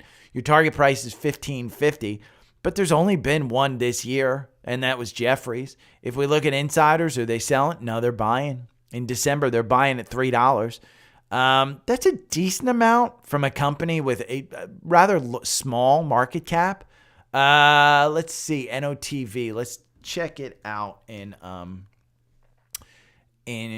Seeking Alpha, NOTV. We'll go to, look at that. Strong buy. If you want to listen to Seeking Alpha, it's a strong buy. So Highway, don't blame me if it goes back down to 3, but they like it. The valuation is C-. That valuation's not bad. And again, if you look at the gap, they're not covering the gap forward. So they don't give a lot of guidance. But the forward PE is 9.25. The sector median is 20. So you can look at that. It's ranked number 1 out of 65. So Highway, I would say it's for me, if I were in healthcare, in life science tools and stocks, that might be one that I would want to hold on to, especially if you got in at 3. But again, my thing is, hey, if you've 3 times your money, it's probably something to take some profits on, especially in something as volatile as the healthcare space. Alex, can you look at Newmont, NEM? Very undervalued. Good time to start a long position? ? Thanks. Newmont. This is another one I know nothing about. You guys asked me about these stocks. I know nothing about. So take it with a grain of salt. I know nothing about this. Forward PE is $14.90. Cash on hand, $2.63. They're losing $2.4 million. They're expected to go cash positive. Performance year to date down 14% in a very bull market. This is a gold company. Gold has been up. Why is this down? I mean, I don't know. NEM. Let's see. I don't know if it's undervalued, Alex. I have no idea. We'll take a look at this. Quant says hold. Trust the quant. I mean, look at that stock chart. Why? Again, I don't understand why you want the 23 out of 44 in minerals. Guyana Gold is the number 1, 4.97. Harmony Gold. You can check out some of these, but 23. Why do you like Newmont? I mean, that makes no sense to me about long term. If it's a long term hold, if it's very undervalued, start a position. I don't know. I mean, let's look at a weekly on this one. Oh, is it a good stock? Well, maybe you thought so in 2022 when it was trading at 83 and it's at 35. Again, sometimes this stuff just means that it's a broken stock. Doesn't mean you time it. Doesn't mean you look at it to try and play it. Just means it's a broken stock. Something like this doesn't give me hope that it's getting back up there. Nobody's holding. Look at this. Look at the volume. So we pulled the volume back here. You pull it back to April 2022. Anybody holding up here? No. I mean, there's some people holding at 63. I don't know why you're holding at 63. I don't know why you're holding at 50. I don't know why you're holding at 43. I mean, what are they? They're hoping that it gets back up there. So, Alex, I'd say no. B333. Will BMR get to $8 again? B333. If I knew that, okay? If I knew for sure that it's getting to $8 again, do you think I would be doing a freaking podcast? I would be loading up my millions of dollars into BMR and saying absolutely 100%. I'm going to make 30% on this thing? I'm loading up the Brinks truck. I have no idea. The odds aren't good. It's not making money. I mean, what makes you think it's ever going to get to $8 again? Is it the income? Is it the future technology? Is it the hype? Because hype, hope and pray is not a strategy to get it back to $8. Volume and trading is. And I don't know if volume and trading is going to take it, because look at the volume on that day. Look at that volume spike. And look at it ever since. It's just crashed. So my guess, no. I don't think it's ever going to get back there. Now, you can see there's a bunch of people holding this. If you pull this back to January where it was trading at $2, guess where the majority of people are holding? Between 7 and 9. So there's some hope that you get back there, but that's just people probably hoping and praying, because there is no fundamental reason for you to be in this. Let's check the quant on BMR. Bear imaging. Let's check the quant. Is it even covered? Let's see. I think it was a strong buy, if I'm not mistaken. Yeah, it's a strong buy in the quant. Valuation B, growth A, profitability D. So it's ranked number 1 out of 190. Do I think it's going to get there? I don't. The quant maybe does. Again, that's part of the game of the stock market is you've got to understand the stock that you're in. And BMR, I don't know if it's going to get up there. Shep, I'm using Active Trader Pro from Fidelity. Is that a good tool to use? Does it compare to the tools that you use? I used Fidelity Active Trader Pro for technical trading for 2 years.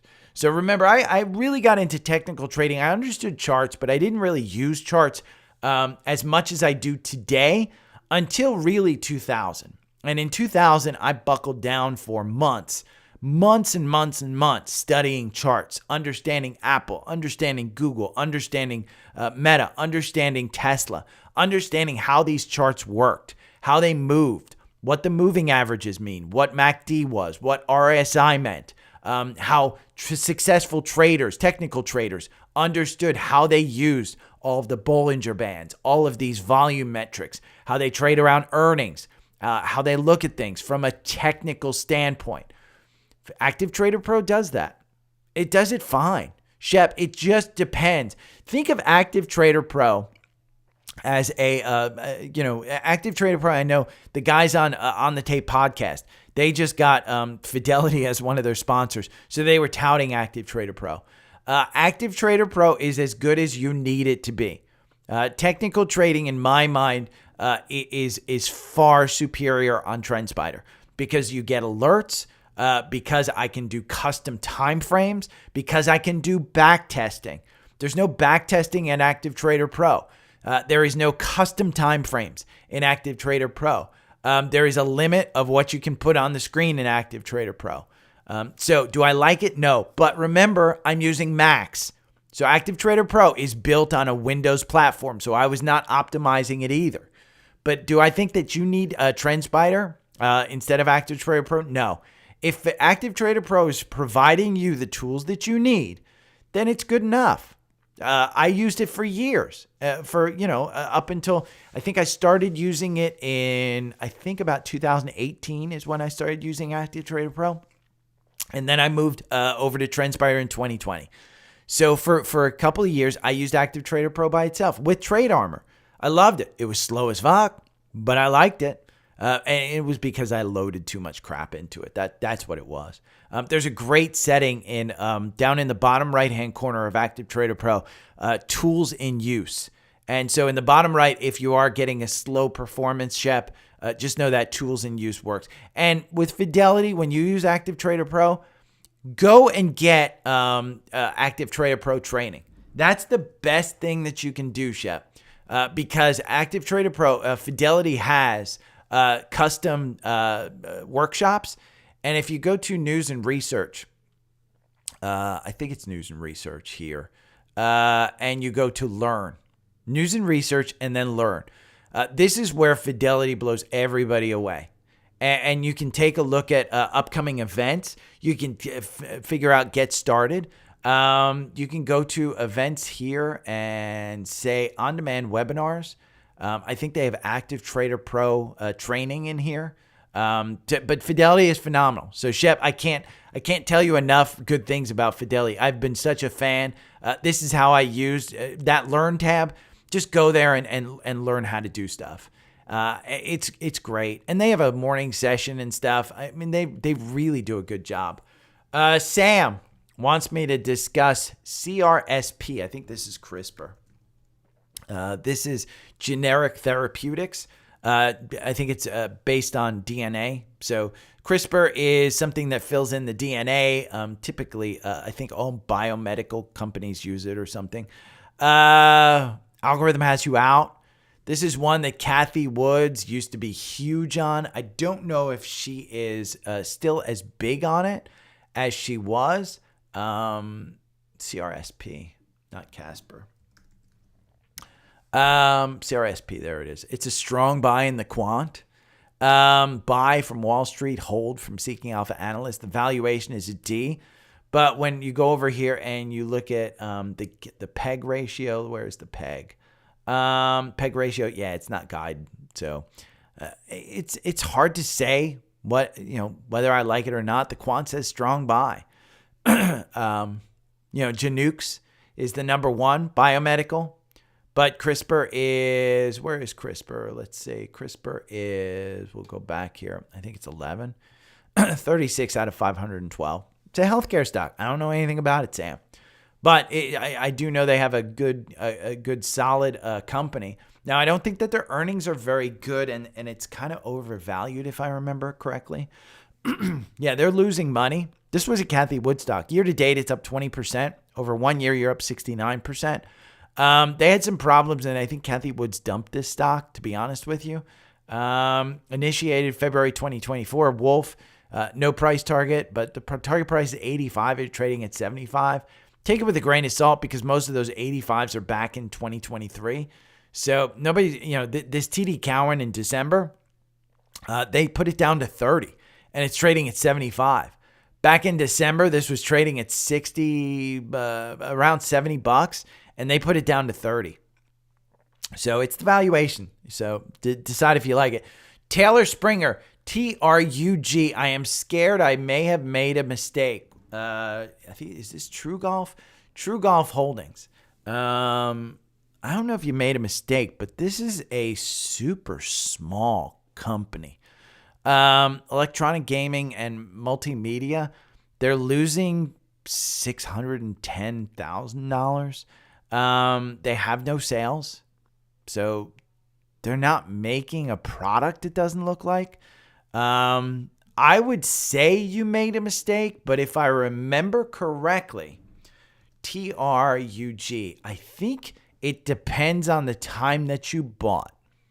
If you bought yesterday or the day before at $1.17 and you're up, up, and maybe you bought up here. And if you bought up here at $8, you're probably best off getting out. I don't know anything about this company. I don't know anything about it.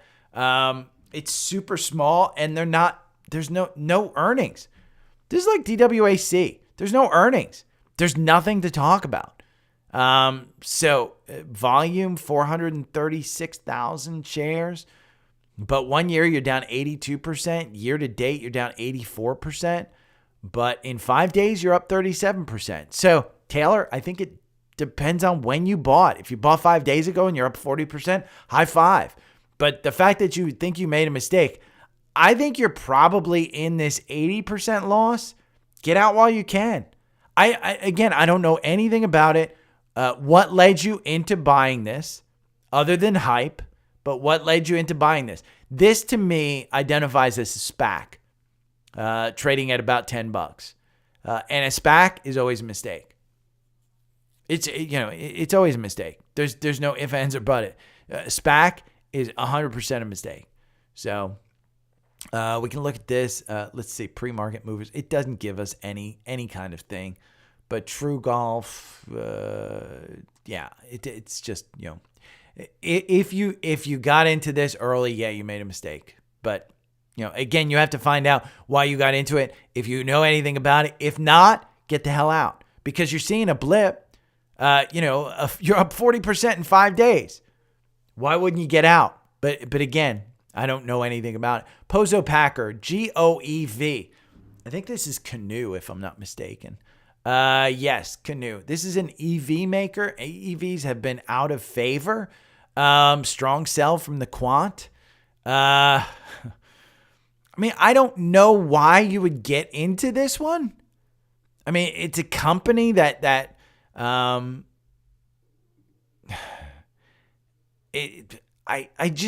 have no idea. I don't know why you would get into this Pozo. Tell me why this one. You would get into this one versus Tesla. As broken as Tesla is, they have cars, they have earnings, they have production, they have multiple factories. Go into Ford, go into GM. Why would you pick this one? That's the question I would have to you is why are you picking this one?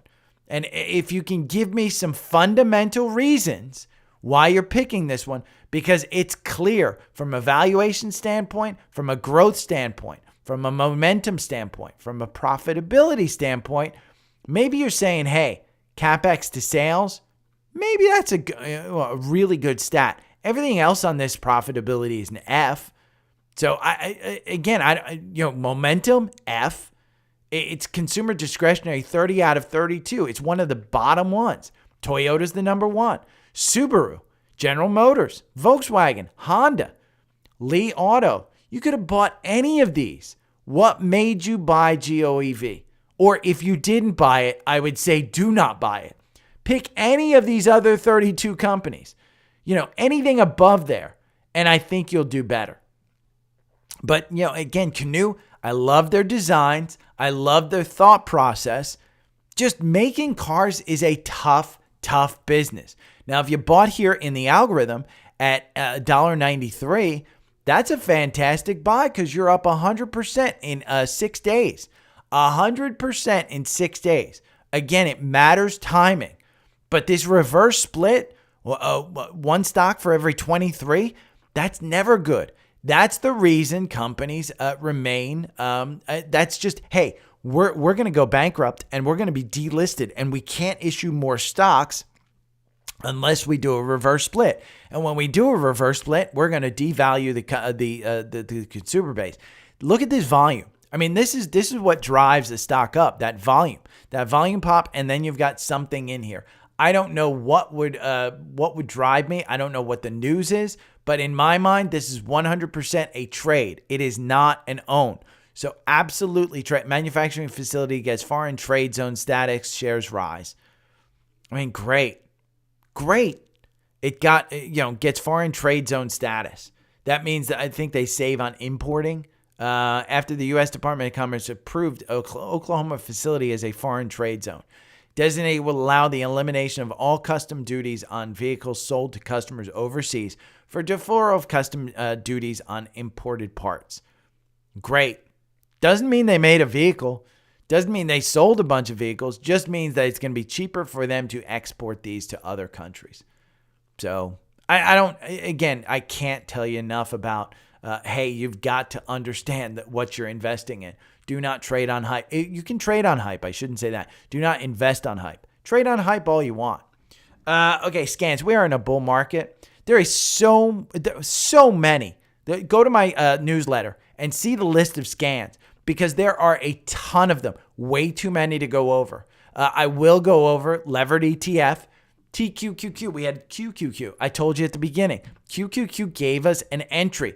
Well, TQQQ gave you an entry too, 61.71. You're trading at 63.38. You are up 2% on this one. So it's a great, again, if you want to trade TQQQ, it is a daily triple levered ETF. My algorithm over 2 years, 24 months, you make 24% on TQQQ. If you just bought and held TQQQ over 24 months, you made 7%. This one gets you in 24 times. So you trade once a month. Average win, 17%. This could be one of the 17% winners. Who knows? It could be one of the average loss of 9%. You win 43% of the time. So 4 out of 10 times, this is on average 17% winner. It is a daily triple levered, so it is not something you want to hold on for very long. We can look at FAS. This is the financial bull. This one has just been on a tear. And it got you in at 84. Got another leg up. FAS. SPXL. This is the triple levered bull on the S&P. Another leg up. 106 hasn't got you out yet. You're at 134. But again, you want to try and trade these on a daily basis. It's not something you want to look at from a long-term basis. This is COM.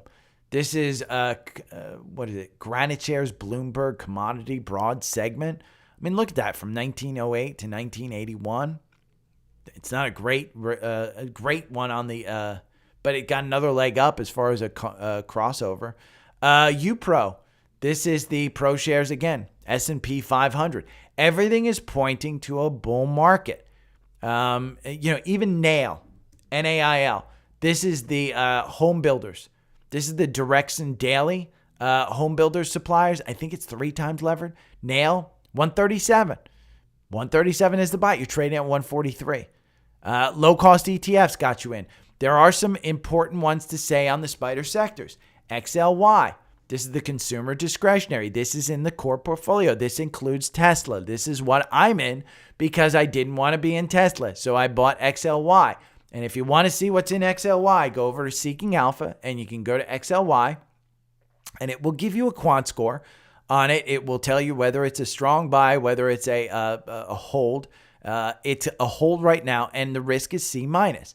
And if we go over here to the holdings, we can look and it's Amazon 22%, Tesla 12%. So 44% of this is between two companies. They only hold 54 holdings. You know, your number 3 is the Home Depot.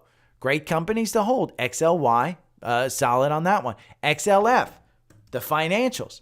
This one got a cross up. Again, we talked about FAS, the triple levered one. XLF gets a cross up here. 38 is where the algorithm got you in.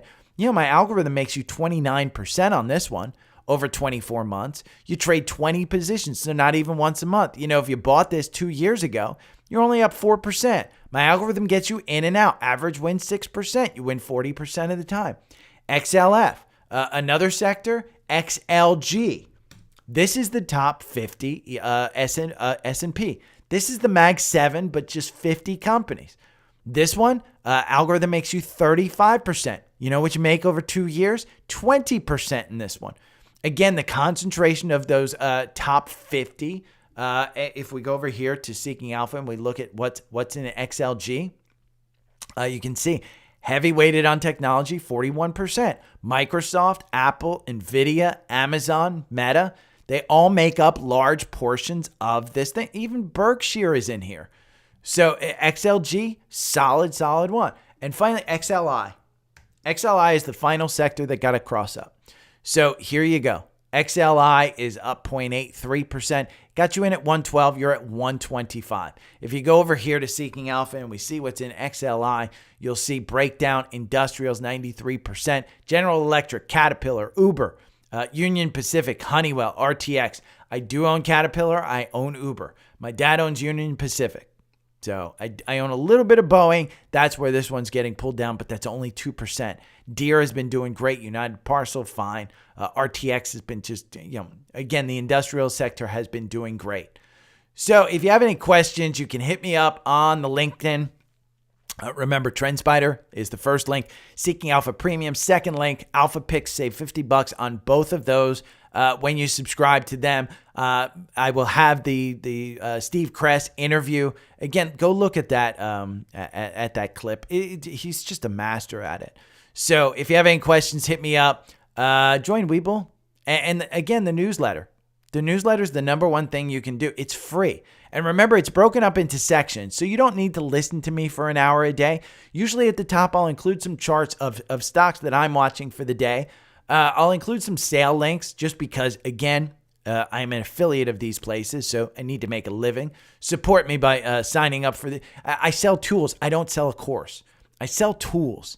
And the tools that I sell are for you to actually make money. Not for me to get you money, but for you to make money. Find opportunities. Let me know what you find because, again, we want to share them with the community. But then I give the pod notes. And the pod notes are actually in order of how I go over them. There might be a little bit more in the newsletter than what I go over. But again, if you want to see these, you can look at them. And then at the bottom, I include your social requests and any comments that I have on some of the social requests. But the biggest one that you can do it is the scans.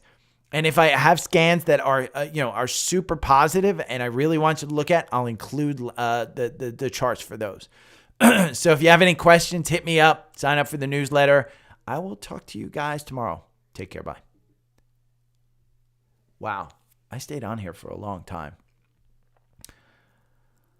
Oh. I hope I went over for you, Tyler, LULU enough.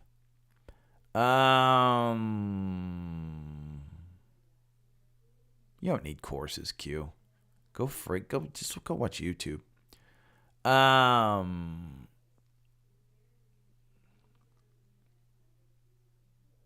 The indicator that I use for gaps on TrendSpider is the gap snake. So it is, I think it's called gap snake. Let me see. It's called gap. Just gap. Yeah, it's called Gap Snake. So if you go up into the indicators, Jake, it's Gap Snake. It's good. I like it. I like it a lot because it highlights everything for me. I mean, that alone is worth TrendSpider to me. If I move to... They should. Q, email me. Go to Linktree, and my email's up here. It's dailystockpick3@gmail.com. And just email me. I'll send your email over to my guy, Stuart. I think they pay for everything. There shouldn't be a lot of transfer fees, but at that amount of money, I would think that they would at least help out. But I'll just send me an email and I'll help you. Can we look at UPRO? I did look at UPRO.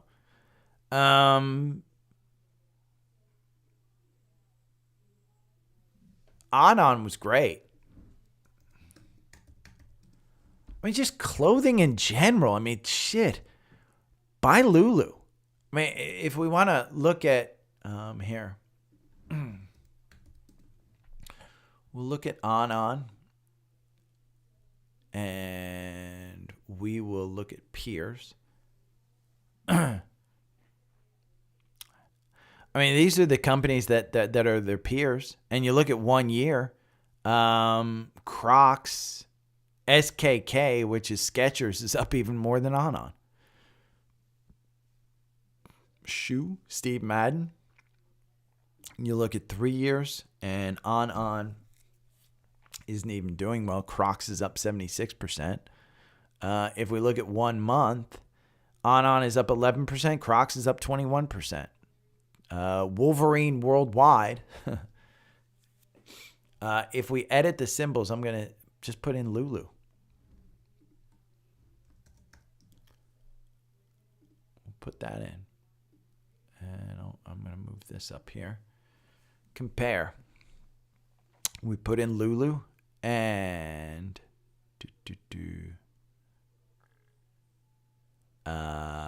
year to date. I'm going to do year to date. LULU down 6%. Anon's up 30% year to date. LULU has $59 billion, $11 billion market cap for Anon. Wall Street Analyst 35 on LULU. You can see they have the exact same kind of ratings. 151 out of 526. Anon is 188. Industry rank 7 out of 34, 3 out of 10 on Anon. Valuation, both get a D. Earnings per share revision, LULU gets an A. 1 month return, you can look at the returns here. 3 month return. Dividends, no dividends for either one. Valuation, look at how much cheaper LULU is than Anon. Look at the PEG ratio. LULU doesn't give PEG.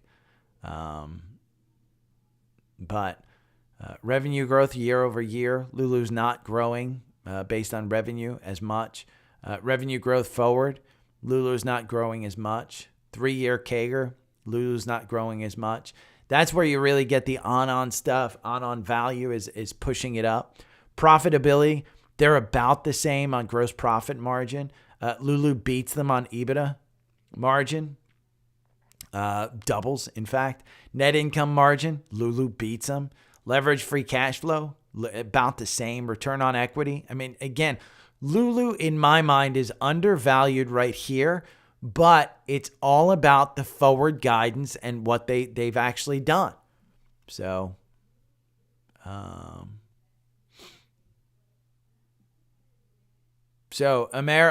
kind of where I like it. I like, Anon's got, it's good, but what's the next catalyst for it? I mean, it's got confirmation and you're continuing to go. If we look at a weekly on this one, you're going to see some resistance at about 37. That's where, the old top here, 37.08, and this one topped out at 36.83, 36.12.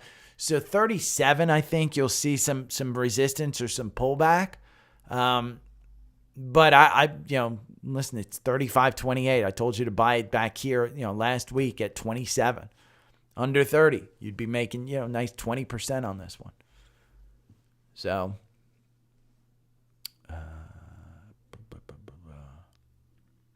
okay. I'm out because I got to go edit this and then I got to take my